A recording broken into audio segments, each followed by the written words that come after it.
asalaamaaleykum Sénégal asalaamaaleykum Njàmbur Njaay am mbégte jàkkaarloo waat ak yéen fas yéene aborder seen 3e tour d'émission. nañu ko waxtaane nag tey tànnal leen gan bu ñépp xam ci xam bu mu xam Sénégal waaye it xam bu mu xam Louga di Youssou Mbargane. amaana Youssou Mbargane sax ngeen xàmmee ko ci suñu émission yi suñu consoeur Maguette Ndiaye invité na ko fan yee ci le grand débat macha allah donc di profito di ko nuyu moom Maguette Ndiaye salut ci liggéey bu mucc ayib bi muy def. alors Youssou Mbargane tey nekk suñu 3e émission ci nañu ko waxtaanee Youssou Mbargane nag ñu gën koo xamee ak casquette griot mais c'est un diplômé en fait jàngee na ci l'école nasaraan ba génne ci ak ay lijaasam ànd ak loolu mu am yu bari yoo xam ni def na ko fii ci Louga ba ñu xam ko xàmmee ko ràññee ko ci balaa ñuy àgg ak moom ci biir émission bi dañuy rek bàyyi suñu sœur Maguette Ndiaye mi nga xam ni jotoon na ko gis defal ñu benn présentation de sa personne. tey nag dañu ànd ak yéen fi nga xamante ni si moom mooy Santhie Ba dem seeti Youssou Mbargane Mbaye un grand homme un homme culturel aussi dañ leen di bàyyeek moom rek mu présenté wu. Youssou Mbargane Mbaye laa tudd Louga laa juddoo fi laa yaroo à part internet bu ndaw pour dem jàngi sinon sama carrière bépp Louga laa ko defee. alors man sur le plan culturel aussi maa ngi embrasser la culture notamment le théâtre à très bas âge parce que sunu kër moo doon xoolu cercle de la jeunesse de Louga ndax lu ci bari fekke naa Mademba Diop ak Mbool Seck ak ñi daan àndal daan ko gëstu si fii ci suñu kër notamment auprès de ma mère ensuite ma nekk école primaire ki nga xam ne moo doon jàngal mu Moussa Sakho Touré nekk artiste principal du cercle de la jeunesse ki ma doon jàngal arabe moom itam di Moustapha Sy mooy papa yi Mounirou Sy nekk pratiquement moom itam un des artistes clés du cercle de la jeunesse donc may ànd ak ñoom s'il y avait des rôles d'enfants à jouer dans une pièce de théâtre man la daan jël donc voilà j'ai grandi dans cette atmosphère di dem ba nekk ci vice-président cercle de la jeunesse ànd ak cercle de la jeunesse un peu partout dans le monde ba ni ma génne formé mon propre groupe muy le Ngalam de Louga qui 6 mois après sa création est devenu champion du Sénégal avec sa fameuse médaille d'or à la 3e quinzaine nationale de la jeunesse et de la culture. Ensuite sama fonction bi nga xam ne ma ko donn mooy ma fonction de griot ci ndey ak ci baay bon dem naa jàngi mais teewul je suis resté conscient de cette fonction là parce que li wolof naan la nga doon boo ko bañee daa fekk nga gën ci ay yees alors donc muy fonction moo xam ne dama ko entretenir def ci sax ay recherche pratiquement ak ay bind ba dem ci ba nekk maintenant le premier vice-président du réseau national des communicateurs traditionnels du Sénégal man maay premier adjoint à Hadj Mansour Mbaye ci Sénégal nekk président des communicateurs traditionnels de la région de Louga donc c'est ça un peu Youssou Mbargane ki ñu dellu si waat tey ak suñu invité Youssou Mbargane ñi ngi lay nuyu. maa ngi lay fay soxna si di leen gërëm ci déplacement bi ngeen def ba ñëw sama kër loolu marque de sympathie la yëg la donc di féliciter aussi Leeral TV ci liggéey bu rafet bi ngeen def ci leeralal doomu aadama yi donc ñoo ngi leen ci gërëm di leen sant di gërëm it ki nga xam ne moom c'est mon fils ndax maag papam benn lañu woon tey mu yor la caméra Diop di ko ñaanal aussi yéen ak Leeral TV ngeen egg fi ngeen bëgg egg ci biir réew mi ak ci biir liggéey bi. macha allah am na solo tey nag invité nañ la en tant que ku xam Louga ku xam culture ku xam ce qui se passe fii nii à Louga. boo dégloo dans l'actualité boo amee seetlu as tuuti da ngay gis ni un peu partout dans le Sénégal ou même ci instance de décision yi dinañ wax lu bari ci exemple de la région de Louga donc am na yu fi xew yoo xam ne jàpp nañ ko mën nañ ko reproduire dans les autres parties du Sénégal mu nekk des exemples des outils yoo xam ne mën na suqali askan tey buñ la laajoon déjà sa yëg-yëg ci loolu le fait que ba Sénégal donc ay autorités wala ay dëkk gis ni war nañoo mën a jël exemple Louga yiñ fi def reproduire ko ci seeni gox tey looy yëg foofu. waaw damay wax ni d'abord Louga depuis la nuit des temps ba léegi dafa nekkoon dëkk bu ndaw buy jouer un rôle important dans la cour des grands parce que tey am na ay capitale de région yoo xamante ne Louga moo leen gën njëkk a nekk commune parce que Louga a été commune en 1904 donc ça fait 116 ans que Louga est commune donc muy affaire bu am solo kooku nag li ko waral mooy takku teg population yu Louga seen xereñ ak seen taxawaay ci lépp lu jëm ci culture ak développement donc loolu dafa yàgg boo ko def seet tey damay dem rek dans un passé plus ou moins lointain parce que Louga li ko samp soubassement bi diine la religion la chapeau bi di culture mu ñaari mbir yu am solo ndax damay wax ni c'est l'une des rares villes yoo xam ni Serigne Touba def na fi juróom benn séjour yoo xam ne dafa doon def retraite spirituelle 6 jours yoo xam ne day ñëw bu ñëwee delluwaat loolu bariwul dëkk yu ko Serigne Touba def ci Sénégal ma rappelé mas naa ko waxtaan ak seen benn ki ci plateau bi que Seydi Hadji Malick Louga la doon installé si bi mu jógee Saint-Louis ñëw fekk fi Maam Malick Sall mu ni ñaari kuy duñ bokk mbalka loolu ko yóbbu ba Tiwaawoon mu installé foofu mais Louga la doon installé si boo dee xool it li may wax ni soubassement bi diine la parce que avant may egsi nag ci impactu culture ak sur le plan économique et social ci Louga dama bëgg a def rek xam nga un bref historique booy dugg Louga xam nga dama la wax ni la soubassement bi diine la boo commencé dugg Louga à ta droite que sëñ Baara ngay njëkk a jot boo continué tuuti jot ko sëñ Bassirou Mbacké boo continué tuuti jot ko sëñ Adi Diop boo continué tuuti jot ko Thierno Mountaga ci même ligne bi boo demee ba ca kaw naari chérif nga fay fekk nga dem nga wàcc jóge montagne jëm si artères yi da nga fay fekk kër Soxna Susi ak kër sëñ ñëw ci montagne bi kër sëñ Fallou kër Soxna Susi wàcc kër sëñ Cheikh Mbacke Gaynde Fatma boo prolongé dem kër maam Cheikh Mbaye dem kër sëñ Abba Sall mu bouclé loolu moo délimité woon dëkk bi moo tax man la soubassement bi diine la képp koo fi gis mu am dara ci boromam fii ci Sénégal am na contrat boo xam bi signé woon na ko ak boromam boo xam bi fii la ko tàmbalee wala fii la ko eggalee pour boucler la boucle. des nag mooy dëkk la boo xam bi culture ko chapeauté ba noppi culture bi nag am njariñ ci Louga parce que c'est un facteur de développement économique et social de la région de Louga parce que région la je vais pas simplement parler de Louga je parle de la région parce que damay wax c'est la seule région au Sénégal boo xam bi tey sur le plan historique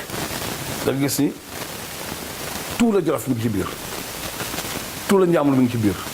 une bonne partie du Kayoor mi ngi ci biir une bonne partie du Waalo mi ngi ci biir une bonne partie du Gandiol mi ngi ci biir loolu tax bi ñuy dem bi ñuy Abdou Diouf def région en 1976 dañu la bravoure du Jolof la finesse du Kayoor et l'intelligence du Njàmbur lañ boole pour me former une seule région donc loolu mooy doon moo indi tey li xew ñun nag culture bi lu tax waa Louga jàpp ci parce que amuñu woon ressource li ñu doon compter mooy les ressources humaines ressources day ñu bëri une tire en dérision naan waa Louga fecc rek ngeen man te Louga mosul gaañ a fecc affaire gagné na fecc ci bi Fesnac yi amee waaye théâtre lañu daan gagné avec le cercle de la jeunesse te théâtre nit koy jo mënu ko ah oui théâtre ab dafa mënu ko ku intelligent rek ko man parce que da nga bind scénario def mise en scène jàngal ko ay nit encadré leen ba ñu dem génne loo xam ne doomu aadama yi dañ ciy jariñu alors cercle de la jeunesse ñu créé ko en 1951. balaa ñuy dee rek wax ci cercle de la jeunesse tey ba mu naan Louga tey ci Sénégal wala am na ay dëkk yoo xam ne ñu sañoon ñu fi xew foofu tey ci misaal par exemple à part le cercle de la jeunesse wala à part le sport leneen lan nga gis ci histoire Louga loo xam ne war na mën a tax ni lii daal war nañ ko mën a reproduire à Kaolack war nañ ko mën a reproduire à Tamba wala. mooy li fi daan xew te fes fab continuer ko. balaa ñuy tudd cercle de la jeunesse. waaw tudd gu ma cercle de la jeunesse. spécial. waaw tudd gu ma cercle de la jeunesse dama ni dafa am loo xam ni mën nañ ko def point de départ mooy Louga bu njëkk dafa amoon te temps wu Cornu Gentil qui était au commissaire français ak Abel Jandé dañ njëkkoon a créé fii dans les années 1956 la foire au bétail au bestiaux ñu ni Louga école la ku dem marbat xam marbat mu tekki en Hassaniya jotuma koo yeew sax mu jar c'était un marché au bétail fa lañ daan jaayee jur gi mais ñu dem ba xam ni c'était tellement florissant que tubaab yooyu ma wax léegi Cornu Gentil ak Abel Jandé créé la foire nga xam les plus beaux spécimens dañ ko daan exposé foofu nga xam ne toute la sous-région Afrique de l'Ouest dañ fi daan ñëw mu am beneen rôle avec la monoculture de l'arachide xam nga Louga moo njëkk a nekk bassin arachidier benn tubaab bu ñuy wax monsieur Arène c'est un nom français mais wolof doo ko jël adapté ko ci gerte gi waaw parce que ci télé laay toog di wax Sénégal di ko ñu déglu donc lu ma xam rek laay wax monsieur Arène indi gannaaw bi portugais yi indee les premières graines d'arachide au Sénégal Louga lañ ko expérimenté avec benn tubaab bu ñuy wax monsieur Arène la ligne du chemin de fer Dakar Saint-Louis venait de s'achever ñu teg gaar yi teg les comptoirs commerciaux boo xoolee centre ville Louga lépp ay maison de commerce la ay tubaab ñoo fi créé woon ñu naan la ay CFAO Morel Prom Morel Frères Buente Serre Petersen c'était toutes des maisons de commerce qui dépendaient de Bordeaux et de Marseille mais ñëpp étaient implantés à Louga compte tenu de sa situation géographique ñu ñëw fi nag la première huilerie du Sénégal fii la nekk Louga donc pour vous dire que sur ce plan aussi c'était un attrait Louga était très attrayant alors ñu nag ce qu'il faut faire mooy fexe ba comme amuñu ay ressources ñu jël ressources humaines yi exploiter ko les premiers émigrants sénégalais Louga ak Fouta la Louga ak Fouta tukulóor yi ak waa Louga booba géwël yi ak lawbe yi ñoo ko tàmbali fii pour vous dire aussi l'aspect culturel que ça a géwël yi ak lawbe yi ñoo njëkk a commencé fii émigré d'abord li ñu fi njëkkoon daan dem mooy Conakry à l'époque ensuite ñu dem Monrovia ensuite dem Côte d'Ivoire ñenn ñi nag continuer ba en Afrique centrale d'ailleurs ñu ci bari ci lañ nekk ay diamantaires mooy Louga est la ville qui a reçu le premier jumelage entre un pays de l'Europe et un pays d'Afrique. C'est Afrique laa la wax Afrique Louga moo ci njëkk a jumelé ak une ville européenne muy Mio en 62 booba André Guillabert mooy maire Louga le plus vieux jumelage entre une ville du nord et une ville du sud c'est Louga Mio. Cercle de la jeunesse donc marqué lool histoire Louga aussi. boo nga bokk ci technicien d'abord ngeen ci ak nekk cercle de la jeunesse lan la exactement lan moo sabab ngeen sos ko comment ça a évolué dafay. cercle de la jeunesse kuréel la woon goo xam ne kii ay doomu Louga yoo xam ne dañu bëggoon culture mais duñu woon ay artistes nii ah c'était des fonctionnaires ñenn ji di yor seen liggéeyu bopp mais bu ñu paree bu heure bi jotee ñu bàyyi dem répété ji li ñu war a joué Mbaa Demba Diop moo ko formé il y avait autour de lui des gens yu mel ne tey Elimane Thiam yu mel ne tey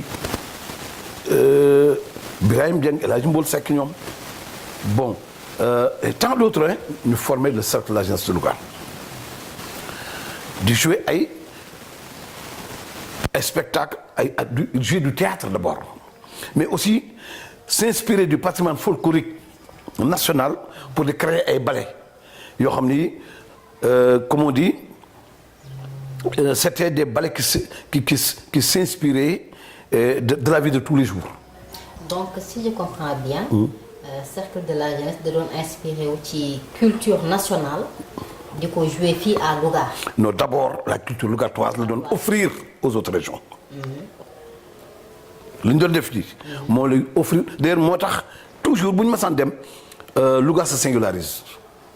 parce que ñoom il peut puiser dans le patrimoine local. mais defar ko nag ba mu rafet nga xam ne fu ñu dem ci monde bi d'ailleurs cercle de la jeunesse moo njëkk a génn représenter Sénégal au festival mondial de la jeunesse et des étudiants à Helsinki en 1962 après bi ñu gagné la coupe Mamadou Dia. Ils ont gagné la coupe du président Mamadou Dia. Ils avaient auparavant gagné la coupe du conseil de la jeunesse de l'AOF, de l'Afrique occidentale française. ñoo ko gagné woon ñoo gagné coupe Mamadou Dia en 62 gagné coupe président Léopold Sédar Senghor en 64. lauréat du festival mondial des arts nègres en 66 fekk nañu jël leen yóbbu leen à Narbonne après Helsinki 4 ans après lañ leen yóbbu Narbonne en France dans le cadre du festival mondial des maisons des jeunes de la culture. C'est-à-dire que Sénégal xamoon na très tôt ni ñii bu ñu leen jëlee le Sénégal sera connu à l'étranger de par ce qu'il faisait parce que c'était des spectacles en dehors du théâtre mais le folklore qu'il jouait s'inspirait de la vie de tous les jours ici à Louga. Bon mais bi ci des mooy cercle de la jeunesse wax naa la ñu ko fondé en 1951 ñu ko formé woon aussi tudd naa ci Mbaa Demba Diop mooy papa yi Dembel Diop Dembel bassiste papam mooy nijaayu Badou Ndiaye bi formé Étoile Dakar ak Youssou Ndour d'ailleurs bon nombre de musiciens jaar nañ fi d'abord avant ñuy dem Dakar donc c'est pour vous dire que la culture dafa nekk aspect bu am solo ci développement dëkk bi. Alors li ma ci gën a je vais insister ci benn affaire Louga amul woon pratiquement ressource bu jege bu am solo mais pratiquement fexe nañ ba par la culture beaucoup de villes européennes nekk Louga. C'est-à-dire soit ils viennent appuyer les municipalités wala ñu créé fi ay ONG ak i projet yu jëm ci population yi c'est grâce à la culture. moo ci doon lim tey dama ci lim à la pelle donc c'est grâce à la culture que tey c'est comme aussi que les groupes qui favorisaient l'immigration des jeunes locatoires. En fait d'où vient ce génie de bon excusez-moi ci français bi fan ngeen jëlee atout boobu le fait que bu ngeen doon def prestation même européens yi ils s'y retrouvent de sorte que ñoom ñu am fitu ñëw fii di leen jàppale quoi. fan la génie boobu jógee. waaw ça c'est le génie du njàmbur wax naa la ko au départ xam nga dañoo nekk un peuple très métissé. melting pot. parce que en général le métissage loolu mooy bien fait wu métissage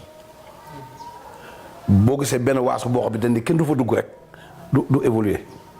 il faut ñu jaxasoo ñun c'est li ñu tuddee les xolbit c'est un message de soose de séeréer de pël et de wolof. et loolu le Sénégal. voilà alors ñooñu aussi dañ daan mutualiser seen xel bu ñu mësaan toog war a def dara dañu toog kenn ku ci nekk indi sa idée à partir maintenant de ce que nous vivons dans le terroir Njambur ou dans le terroir Jolof ou Guet en tout cas ci biir région bi rek donc parce que avant loolu aussi nii Kébémer ak Linguère dépendre woon ci Louga avant ñu détaché Linguère def ko cercle booba ñi ci des yëpp boobu ci cercle de Louga lañ bokkoon à l'époque donc moo doon li nga xam ne mooy ci lañ daan jafandoo alors ma jox la rek benn exemple tey da nga dégg ay wayu cercle de la jeunesse yoo xam ne ñu ngi ko woyoon en 1960 te c'est ba tey c'est d'actualité parce que très tôt dañ daan anticiper sur le temps et l'espace dañ daan wayul dikkagul parce que cette vision futuriste des choses moom la ñu amoon ñoom ma jox la rek benn exemple ci benn way bu ñu doon way tudde ko ñu dellu yeete dañu inspiré wu ci benn way bu sëñ Moussa Ka bindoon mais dañ ko di air bi leen jël ak chapeau bi nag ba noppi nag def ci ñoom seeni wax méngale ko nag ak indépendance bi ñu door a am su ngeen ma dégloo tee ma dellu yeete ndax ñii nelaw seen xel yi dellu seeti mu ni xanaa xamoo li réew mi laaj ay doomam mënees na koo lim loolu ñetti wax la jàmm ju toog ci kaw dun bi bay baawaan ñu boore ko mbooloo mu dul féewoo ñetteelu kàddu bi mooy ñu jot suñu réew ba yàlla def ñu koy doxali suñu xel mu ni jamono bi ni mu doxee koy xoolaat wala nga xam ne réew mi raw na ba faw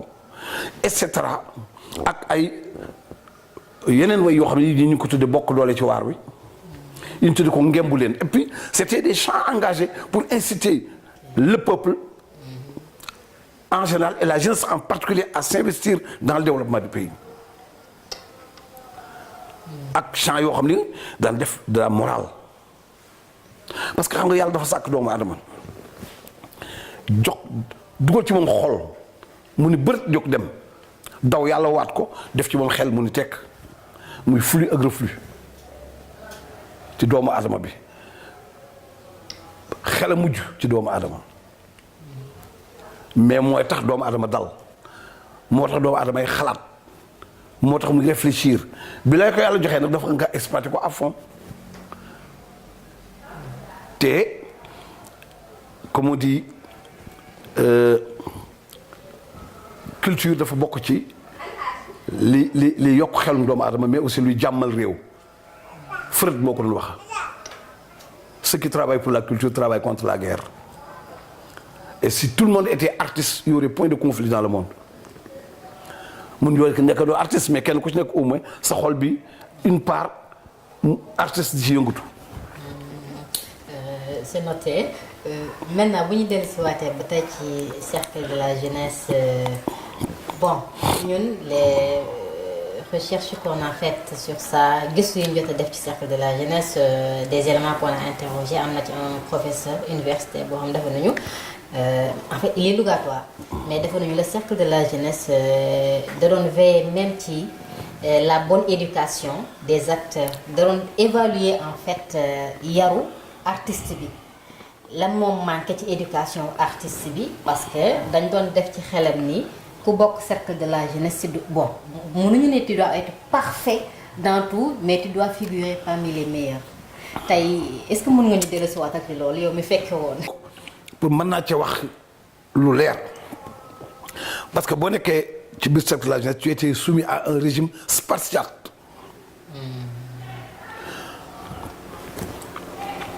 amuloo droit ngoroyoo ci biir cercle de la jeunesse soo demee sortie amuloo droit sol gu mal fagoté boo demee fi nga war a yem nga yem doo génn joxi c'est valable dans le pays comme en dehors du pays ay artistes ñu fa nekk comme dans certaines troupes di xeex ak saagante ndey boo ko defee ñu sanctionné leen dàq leen donc tout le monde était soumis au même régime même le directeur sañu loon def loo xam lii artiste bi sañ ko ci loolu la ñu doon muule objectif bi mooy pour que foo mën a dem ci àddina nga mën faa nekk koo mën a dajal ci àddina mën ngaa wax ak moom donte sax bu sa njàng soriwul parce que y avait du tout ay menuisier ngi ci woon ay maçon ngi ci woon ay ouvriers de toutes sortes ñu ngi ci woon mais ay intellectuels de haute voltige ñu ngi ci woon aussi mais xel bu doon jaay lamb ñëpp am nañ xelum maçon bi ak xelum menuisier bi ak xelum intellectuel bi boo ko boolee day jur njariñ ñoom loolu lañ daan amuloon une table de valeur boo xam ne nga naan lii moo gën lii wala non non. ok tey fan ngeen toll ci loolu yëpp. ñu nag ci loolu la ñu wulli. question bi waaw voilà. cercle de la jeunesse fan la toll ak yii nga wax yëpp. waaw man par exemple pour prendre mon cas man dama dem ba en 1978 j'ai pris 2 années sabbatiques toog bokkatuma le 1er octobre 1980 2 ans après ma fondé le Ngalam mais c'est un produit du cercle de la jeunesse moo fondé le Ngalam. Et 6 mois après, je suis devenu champion du Sénégal. Vous voyez ce que... Donc, comme je dis, l'héritage est bon. Et c'est parti. On a fait le tour du monde avec le Ngalam. On a glané des lauriers un peu partout ci biir àdduna bi te ba tey jógaguñ ñu fi ñu tegoon. ok donc ci tënk mën nañ jàpp ni la Ngalam moo substitué au cercle de la jeunesse dafa jël place am quoi. Peut-être substitué non parce que le cercle de la jeunesse vit toujours le Ngalam vit toujours. mais liggéey bi cercle de la jeunesse doon def. léegi la Ngalam moo koy def. waaw moom ñoo ngi ci def lu nu mën. ñoo ngi ci def suñu kemt laayal kattan maanaam ci rigueur ba. ak ci discipline bi ñu daan inclure mais en essayant d'explorer aussi d'autres choses. est-ce que waa cercle duñ leen mere yéen it ñoom ñu produire leen ba pare ngeen ñëw bëgg a def plus que ñoom. non ñoo bokk lépp parce que par exemple tey man ki nga xam ne tey ci moom laa gën a roy te wuy dund nii Birahim Dieng la sama petite sœur lay sëyal donc kooku mënuñu am problème sama grand frère Mbol Seck moo doon tambour major bi moom itam bi ñuy fondé Ngalam fi la ko fekk il n'était pas encore mort mais personne ne nous a rien dit. dañoo jàpp ni jaadu na ci aussi boo la Kocc Barma waxoon la ko doom ji waxoon daf ko ni bàyyi damaa yàgg sa keppaar donc damaa bëgg léegi nga may ma dem jàngi feneen xam-xam Kocc dënd ba yàgg mu ne ko waaw d'accord mu ne ko waaye bàyyi damaa bëgg bu may dem is nga jox ma yóbbal mu ne ko naa la jox yóbbal daal jël ngise xam naa ne yow xamuloo ngise sax ngise benn mbuus la boo xam ne dañuy raccantal kanam mbuus la bu en étoffe mu jël dunq baaxoon def ci biir jël weewu mbànqux def ci biir jël kawar xaj def ci biir ak deru gileem ni ko énigme bi ma def ci ñeenti choses yooyu ñeenti mbir yooyu boo xëyee na nga njëlu boo doxee ba jant bi nekk ci tisbaar na nga noppal boo noppalee ba noppi na nga ubbi ngisali soo ko ubbee nga mën a tekki ñeenti mbir yi ma lay dugalal ci biir rek mën ngaa continuer waaye su na wàññikul xale bi xëy fajar départ di dox ba le soleil nekk au zénith jant bi ni dang 2 heures xale bi toog ci benn suufu guy nelaw fa bi mu nelawee nag ba mu ni bërët jóg ne xaar ba xool nag li ma sama bàyyi yóbbal bi ba xam mu ubbi gis tunq bànqooñ gis weewu mbaam xuux gis deru gileem ak kawaru xaj mu wër nu muy tekkee loolu xam ko mu wàññi ko fekk Kocc toog ci penc mi mu ñëw rek daal ni groupe toog kanamam ni ko bàyyi day wàññeeku naa waaye nag ma waxoon xaw ma ci dara Kocc ni ko kaay toog ubbil dama jox exemple bu lu tax ñun ñu dem explorer ji leneen mu ubbi mu ni ko génneel mu génnee dunq baaxoñ c'est le corbeau xam nga corbeau. xam naa le corbeau. mu ni ko yaa ni da ngaa jóge sa kër bàyyi di wuti xam-xam feneen boo bëggee xam-xam génn sa kër baay doo biddanti da ngay teel a yow ku bëgg xam-xam ngay teel a yow. dugalal mu dugal génne yow mbaam xoox mu ne ko yaan dangaa jóge sa kër baay dem di wuti xam-xam feneen boo jógee sa kër baay ne àll bul taamu looy lekk lu ñu lay wax lekkal bis boo mënee boo mokkalee bu loo neex nga commandé mu dugal génne deru gileem mu ne ko yaan dangaa jóge sa kër baay ni da ngay wuti xam-xam feneen gileem xam nga lu ko borom sëf lu mu dis bu ko ne ëcc mu ne bët jóg boo jógee sa kër baay di wuti xam-xam àll da ngay nangu ndigal mu dugal pour la dernière fois nag génn kawaru xaj mu ne ko yaa dangaa jógee sa kër baay di dem feneen di wuti xam-xam boo bëggee xam-xam da ngay def ni xaj di def il est très proche de son maître da koy nekk ci gannaawam lu mu desal jox ko lu mu desal jox ko waaye du ko jiitu ci dara bu dee nag lu mu desal jox la bu yàggee da nga barile c'est pour vous dire que ñun aussi dañoo toog ci keppaaru ñi nga xam ñoom la ñoo toogoon ba xëy suba nag ni war na dem wuti xam-xam ñu jox ñu yóbbal ñu dem daal di am la ñu am. voilà. donc ñu jàll ci question bu mujj bi. tey cercle de la jeunesse nga xam ne xam nga ko ngalam aussi nga xam ne xam nga ko. est-ce que mën nañu sukkandiku ci loolu pour ni kon li ñenn ñi jàpp dëgg la ko waa ni Louga am na yu fa xew yoo xam ne dañ ko war a reproduire à Kaolack à Saint-Louis à Casamance pour loolu suqali Sénégal daal est-ce que lu mel na cercle wala la ngalam donc doy na pour ñu jàpp ni loolu voilà lu yanu maanaa la daal. waaw parce que xam nga ci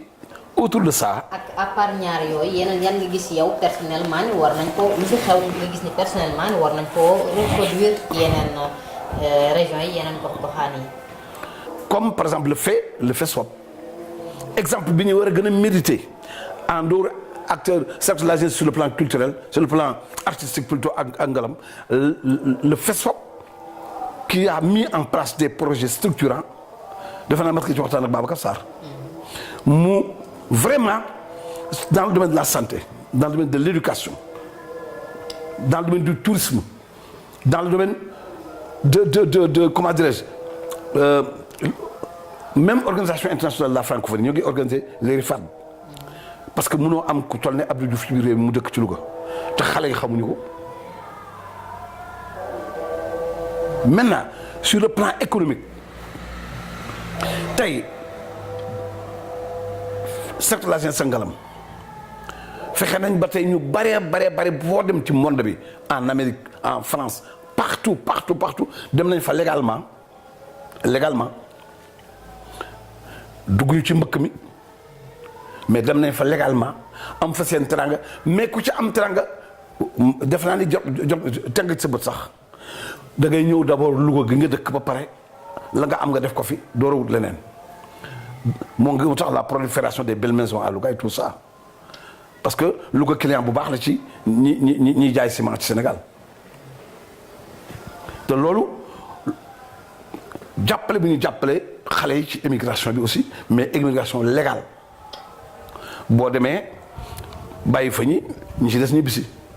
pour la continuité donc ça c'est très important bi des mooy le FESFOP a aidé par exemple tey les pêcheurs de Potou FESFOP fexe na ba dans le cadre de la coopération décentralisée ñu am ay gilets ak du matériel accessoire là le FESFOP l'a fait le FESFOP a créé par exemple tey le musée des percussions les gens viennent d'Europe man maay le conservateur du musée j'ai eu une bourse de la Wallonie-Bruxelles internationale ma dem Belgique pendant 1 mois et demi visité na tous les musées ñu formé ma ñëw maay conservateur du musée des percussions te xam nga percussion lu intéressé tubaab yi la loolu laa leen xam ne leen la première percussion yàlla moo ko créé c'est le cœur de l'homme boo déggee le cœur de l'homme di battre c'est la première percussion bi ci des avec nos partenaires de Namur la province de Namur la ville de Namur la ville de Turin la province la région du Piémont Ruby en Espagne l'organisation internationale du tourisme moo tax ñu tey tourisme bi xëy na Covid 19 bi moo ñu xaw a baare mais sur le plan artistique dañu yóbbu d'abord 2 quartiers de Louga wut fa 19 maisons yoo xam ni daañu accueillir ay kii ñu def tourisme responsable et communautaire. boo demee tous les jours que jëfee ñaari tubaab dal fa pendant 15 jours 1 mois bis bi nañ jox borom kër gi 10 000 mbaa 20 000 baax na ça c'est sur le plan économique et c'est important nga gis tey par exemple tey en dehors de ça nu mu tuddati ñu créé une radio boo xam ne c'était dans le web dans internet mais léegi nous avons une radio culturelle en FM.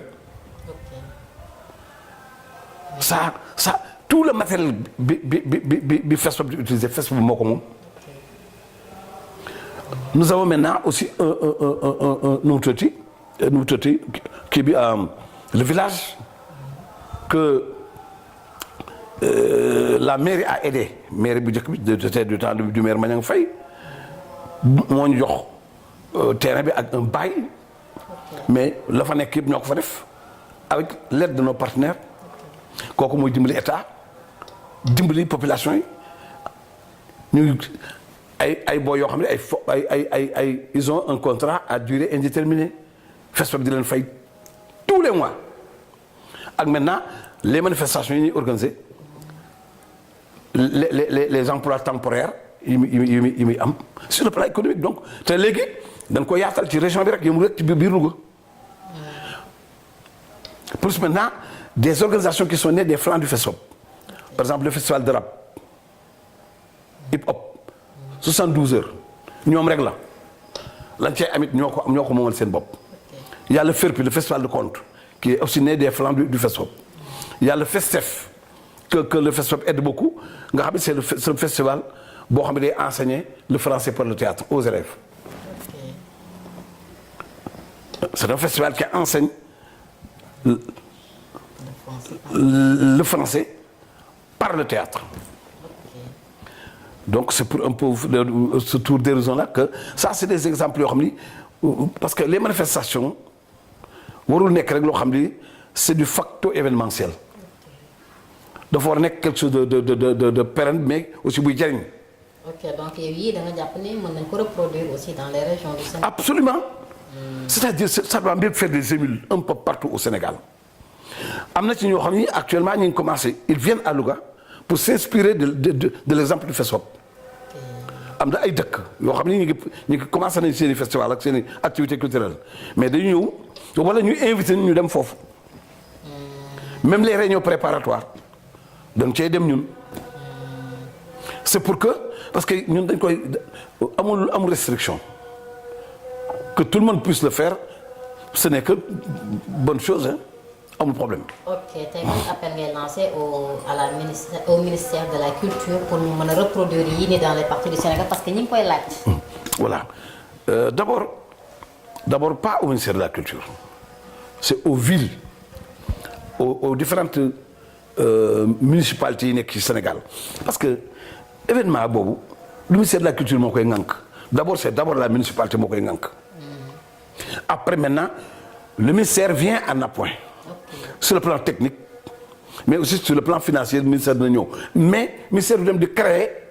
dans ci benn ville xanaa mu nekk une manifestation nationale. mais comme le ministère de la culture mooy nday siir bi. oui. donc moo uuf Sénégal yépp. oui te yu mel ni yeneen région yi wala yeneen gox-goxaan yi ñu ngi koy laaj. donc